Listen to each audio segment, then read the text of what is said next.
Alrighty, hey guys, it's Patrice. If you're watching this, you probably already have figured out that there's something distinctly different about this upload to what I normally upload on this channel, and that's because I'm kind of just here hanging out with you guys. And I've had some feedback from people that it makes them feel more connected, I guess, with a podcaster if they can see them speaking when they're talking, presenting. And I totally get that because, one of the most popular podcasting YouTube channels, I guess, was Joe Rogan. And I think that part of what made him so popular was that you could see how he interacts with his guests and how he speaks with his guests. And I feel like when you have a podcast or a show, any show where you've got more than one person, it's a lot easier to, have a bit of a stage presence and be able to talk to your audience and present effectively when you've got someone else to bounce off of. And obviously, with me, it's just me doing this show, so it's a little harder. And I'm not a vlogger, I'm not a YouTuber, so it's kind of, I guess, awkward for me to just be sitting in my room talking to myself, so this might be a bit cringy to begin with. So apologies in advance if this is cringy, but you gotta start somewhere, right? And so I've been thinking about this for a while. And I guess the first place to kind of start when you're thinking about creating something new or going out on a limb and doing something different, the first thing to do is to actually, figure out what its purpose for being is and how to go about it.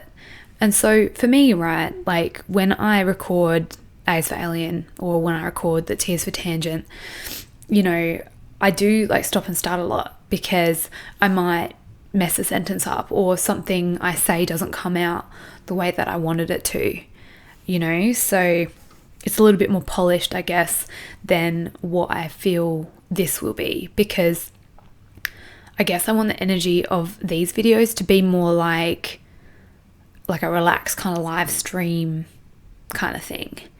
You're gonna have to let me know if that's kind of what you like what you'd want to see from me, or if perhaps you would want to see a more kind of produced product, like the kind of things that I used to help with on other YouTube channels that I used to help out with, a more kind of produced package video.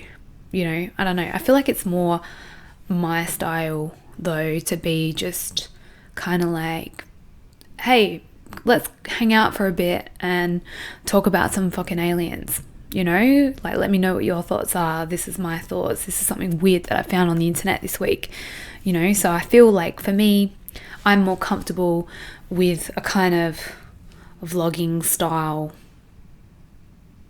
filmed podcast, if that makes sense, as opposed to the more kind of produced, edited, researched shows that I do for A's for Alien or the T's for Tangent.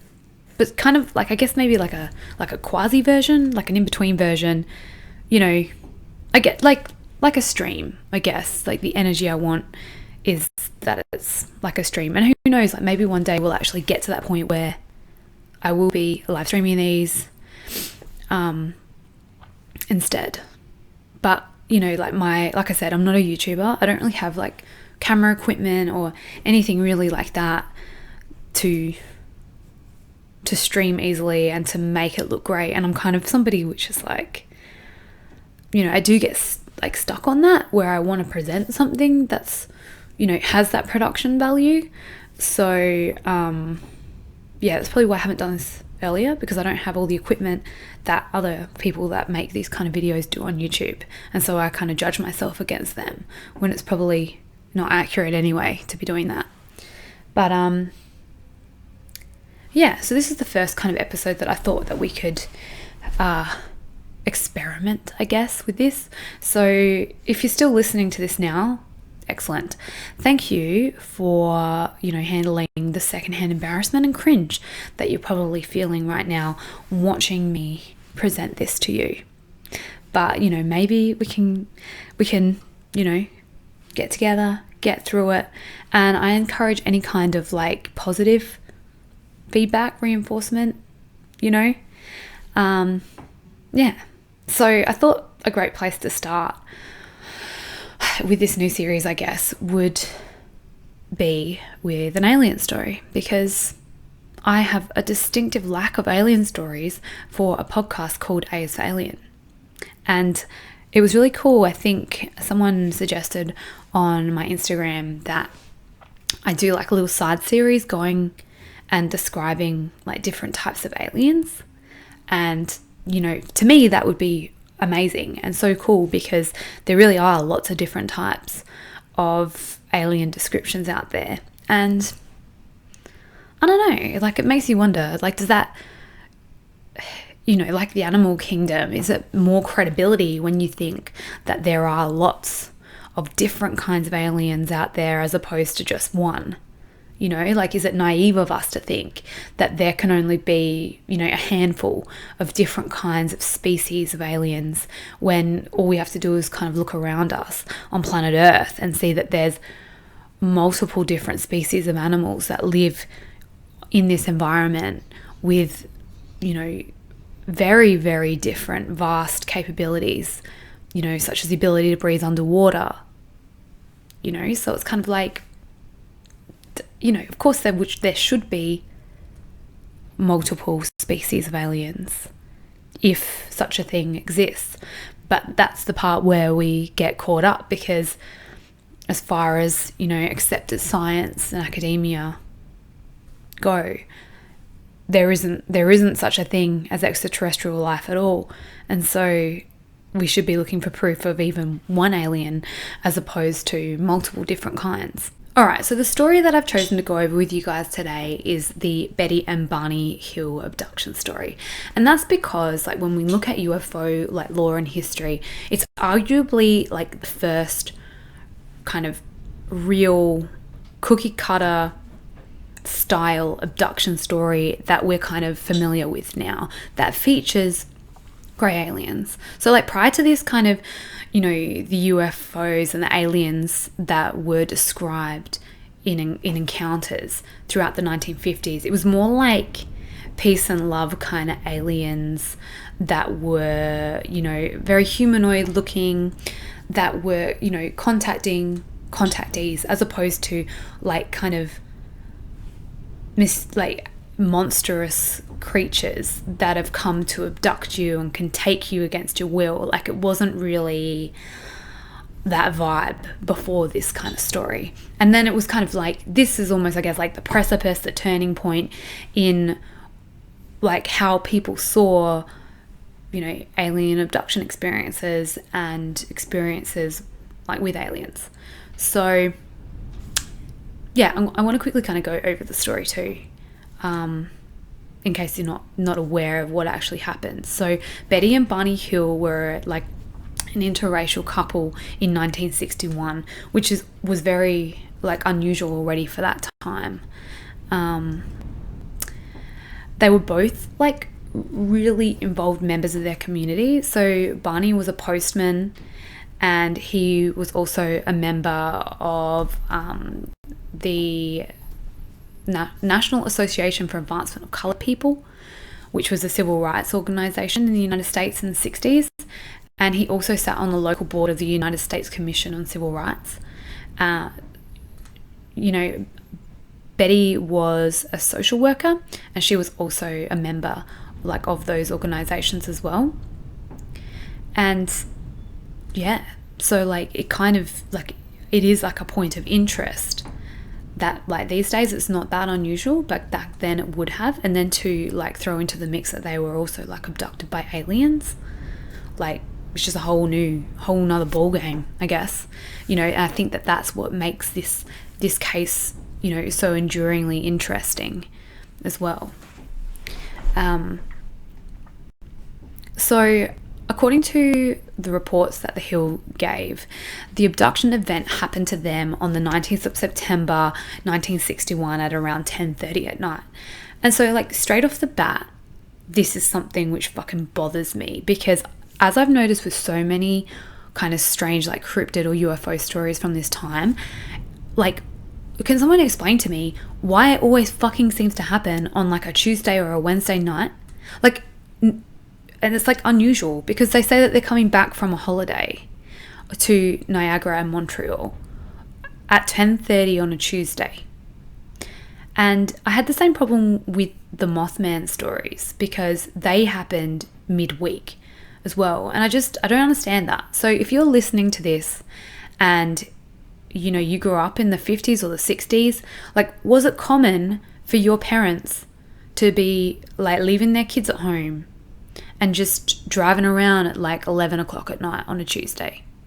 Because I feel like that's a really, you know, strange coincidence that seems to be, you know, typical of these kind of stories from around this time. All right, sorry, I digress already. So we've established it's 10:30 on a Tuesday. They've come back from a holiday. They've gone to Montreal. They've gone to Niagara Falls, and they're driving home. And basically what happens next is that Betty sees something which she originally thinks is a shooting star, except for the fact that it moved from below the moon and Jupiter and then kind of ascended.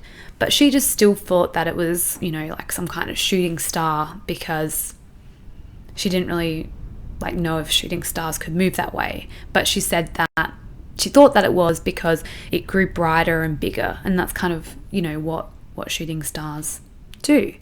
I guess what kind of made it unusual was that maybe it, like, hung around a bit longer than what a shooting star was. And so she asked Barney if he could pull off into a picnic area so that they could walk their dog Delcy, and also she could have a kind of closer look. So they had binoculars in their car. So then what they did was they pulled out the binoculars to have a look at it. And so Betty was looking at this thing through the binoculars, and, like, her sister apparently a few months before had said that she'd seen a flying saucer. And so Betty was like, we're looking at a flying saucer. So that's a really important kind of point to take a note of in this story, is that it wasn't as if she didn't know what flying saucers were or what an alien was, because she's obviously had conversations with her sister about this in the past. So she was looking at this thing and claimed to have seen, like, some kind of ship with multicolored lights, like, moving across the surface of the moon. Oh, something else which I forgot to mention too is that in a lot of the reports, she specifically mentions that it was below the moon and the planet Jupiter. And that's something which, you know, is another thing which kind of piques my interest when it comes to this case, because, you know, she later goes on to talk about the Zeta Reticuli star system, and she draws it, and she says that the aliens that abducted her said that they came from that particular star system. So early on in this report, when she talks about Jupiter in the sky, you know, like, I don't know, I love astronomy, I love the stars, but I don't know if I would be able to, you know, tell you what star is Jupiter. So, you know, does that make her less credible when it comes to describing the Zeta Reticuli star system, because it's obvious that she already has, like, a cursory knowledge of, you know, star systems and what planets are in the sky. So, yeah, I forgot to mention that. But, yeah, so she pulls over, she's talking to Barney about, you know, oh, I think it's a UFO. He takes it and he looks at it and he doesn't see a UFO. He says, no, that's clearly a commercial jetliner on its way to Vermont. But then he says that he quickly changes his mind, because without looking like it turns, the light kind of descends very rapidly towards him, and he can see this in the binoculars. And, you know, that kind of gives me, like, some kind of little shiver, because it's kind of creepy to think that you are so far away from something that you need binoculars to see it, but then, like, it sees you and it starts to come towards you, because, you know, there'd be no human way that it would be able to discern that you're watching it. So I guess, I don't know, I guess that's a creepy detail to me, because it shows some kind of, like, I guess, sentience of this craft. And so by putting myself in, Barney Hill's position, like, that would be really fucking creepy, to be at this random picnic area looking at lights in the sky, and then suddenly it starts coming towards you, like it's noticed that you've noticed it. All right, so then they jumped back in their car and they was like, yeah, right, you know what, it's a bit fucking creepy. Let's just go. So they were driving down this isolated road, and they were still driving kind of slowly because they wanted to keep their eyes on it. And apparently it was like bouncing around in the sky. So they're watching this thing, and they knew at this point that something wasn't quite right. I'm pretty sure that, like, I'm not quite sure if this part they still like remembered without hypnosis, because I feel like there is a lot of this story that they didn't even fucking realize. Like, I guess in certain ways that you hear it told, they'll say like that they were just, they left at about, they remember 10:30, but then when they got home to the house, it was like the morning, and they were trying to figure out like what actually fucking happened. So yeah, I'm not quite sure if they actually remember this part, like, outside of hypnosis or not. But yeah, they said that they could see this object in the sky bouncing around. It was getting even closer to them. At one point, Betty could say that it at least was 1.5 times the length of the granite cliff profile, which was about 12 meters long, so 40 feet in American, and that it seemed to be rotating. So they watched it, and yeah, bouncing around silently around the sky. So they said that they were about a mile out of Indian Head when the object rapidly descended towards their vehicle, and it made Barney like stop in the middle of the highway. He said that it was hovering about 80 to 100 feet off the ground, and it was filling up, like the side of it just filled up their entire windscreen, and they had a 57 Chevrolet Bel Air. Also, that's the other thing, like all these stories from the 60s with cryptids and stuff, like, have cool cars in it. So, I feel like that's the reason why the whole like rockabilly community and the cryptid community, like, are together, because there's a lot of cool fucking shit involved with these stories that, like, appeal to both subcultures. Alrighty, so Barney jumped out of his car. He had his pistol on him because it's America and everyone's got a pistol on him. So he's jumped out of his car and he's looking at this object with the binoculars again, and he can see 11 figures that appear to be watching him. And he says that, like, they seem to move in unison towards like what appeared to be like a panel in the rear wall. And he says that something communicated to him, like telepathically, to stay where you are and keep looking. So yeah, no.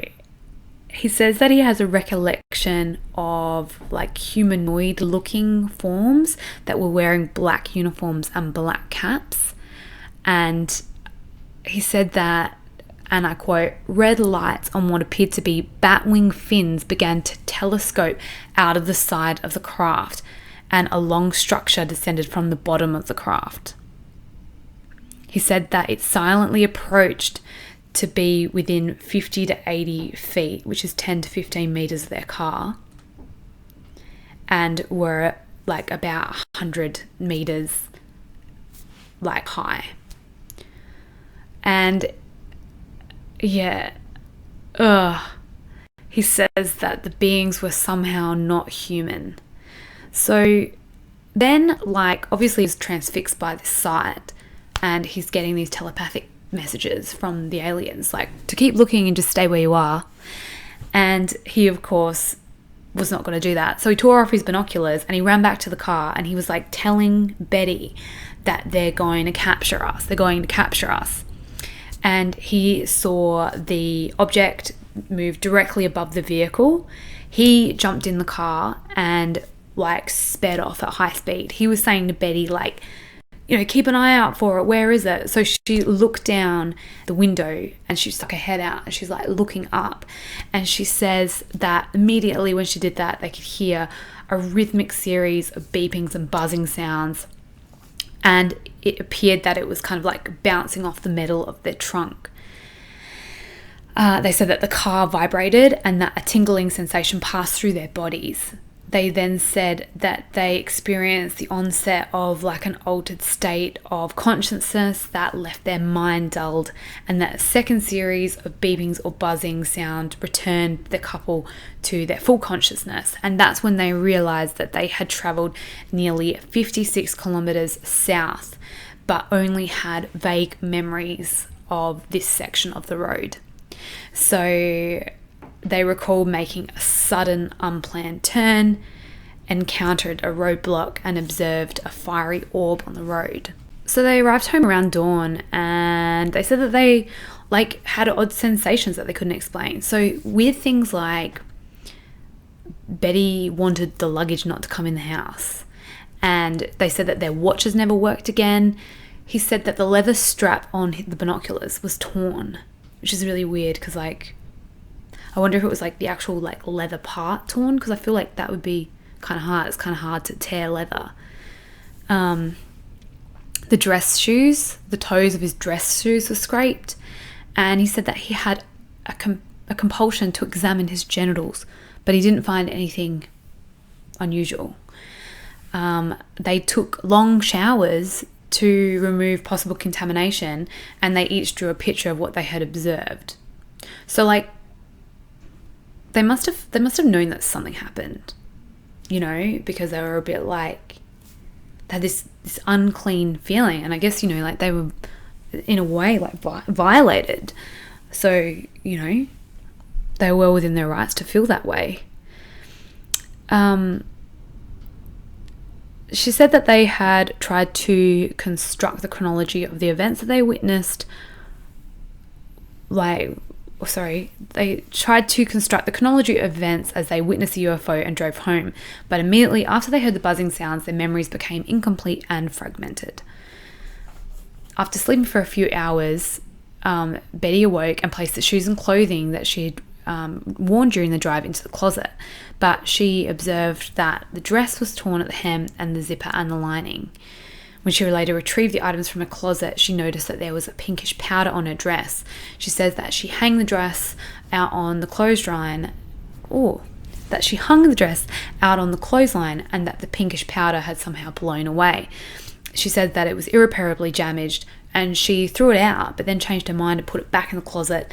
And that dress was subsequently tested by, many laboratories over the years, trying to figure out if there was anything that they could find to analyze from the dress.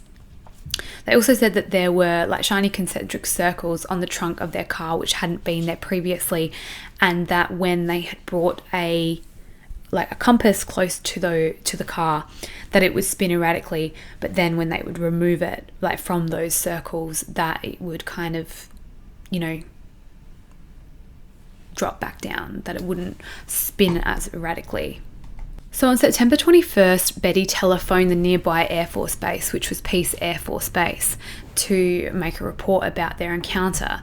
And she was pretty careful with her UFO report because she didn't want to be labelled as an eccentric. So she withheld some of the details that she would later disclose to other people.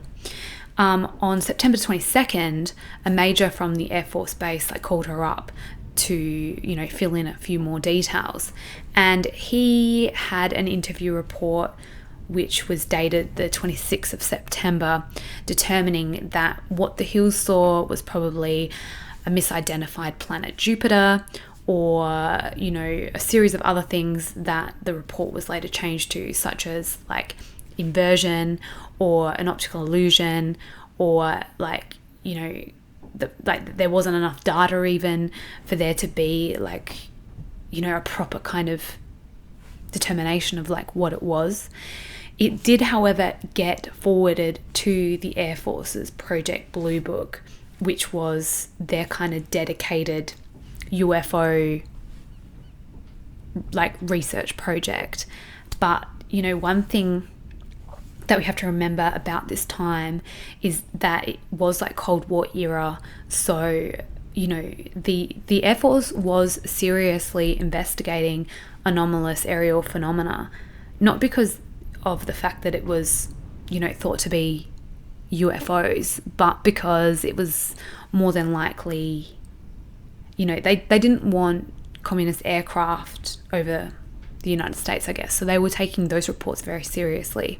Yeah, all eyes on the sky kind of thing. So I guess like that was just, you know, part of the process was that it didn't fit in like the category of like an aircraft sighting. So then it got sent to, I guess, like what was effectively like the X-Files, which was Project Blue Book. Within a few days of the encounter though, like Betty was still kind of like looking for answers, and I guess she wasn't really happy with the answers that the Air Force gave her. So she found a book which was written by Donald Keogh, and he happened to be the head of NICAP, which was a civilian UFO research group. And she wrote to him, and he eventually got back into contact with her because unlike the report that she gave the Air Force, she put in a lot more kind of details in the letter that she wrote him, like about the spacecraft and about the entities that Barney reported through the binoculars, reported seeing. So she got put into touch with a man called Walter Webb, who was also a NICAP member and an astronomer. And they sat down and did a 6-hour interview where they relayed all the information that they could remember. They also said that they were happy to undergo hypnosis because Barney was reporting that there were certain parts of the story that he felt like were blocked from his memory, that for some reason he didn't want to remember. Alrighty, well this is getting a little bit long, so I reckon we might have to do this as a 2-parter. So in the next episode of this, I'm going to talk about what Betty and Barney remembered, you know, after their hypnotic regression. And, you know, also, yeah, I'm going to go over the fact that, you know, what's really intriguing and interesting about this case is that if it was a hoax, why did they wait 2 years when we have like actual documents stating that these things happened to them from the government through Project Blue Book? So, you know, that adds a little bit of credibility in my mind. So, you know, if you're interested in this series and you think that this is kind of a little bit more fun, a little bit more laid back, and you like this kind of more kind of conversational like version, like maybe I could continue this and make this a kind of regular series. But, you know, for that I need your help. So if you could help me out by liking, commenting and subscribing, I'd really appreciate that. If you have any questions about the Betty and Barney Hill case up to this point that you would like me to go over or look into for you, please write those questions in the comments below and I will endeavour to try and find the best answers that I can for you. Alrighty, so I guess like this is kind of it because it's almost half an hour now, so yeah. Alright, this has been fun, guys. I hope we can hang out like this again. You know, I don't feel like this was you know, too hard for me. As you can tell, I'm in my trackies. It's a wintry day outside, and yeah, I reckon that we can do this, but I might do my hair and makeup for you next time. It didn't matter so much when it was just me and the microphone, but I guess, you know, now you are seeing the way I live, you know, I might have to like, you know, tart myself up a little bit, I guess. All right, well, thanks for your company, and yeah, if you like this, please let me know. If you don't like this, you know, like, be nice, because, you know, I'm a human being, guys. Like, I have feelings, and yeah, like, this is all very new to me. So yeah, I guess it's like, how do you sign off? How do you sign off when you're on camera? Like, so this is what I mean. See how like awkward I am? But, you know, yeah. So instead of creepy tales or something, we could call it like cringy tales, maybe. I don't know. All right. Okay. I'm going to go. Let me know if you want a part 2, if you want to hear about Betty and Barney Hill's dreams, their hypnotic regression, and what happened, in 1963 when they went public. All right. Ciao. That sounds silly. Okay. Bye-bye. See you later. I'll catch you soon. Follow me on my socials. Like, what do I say?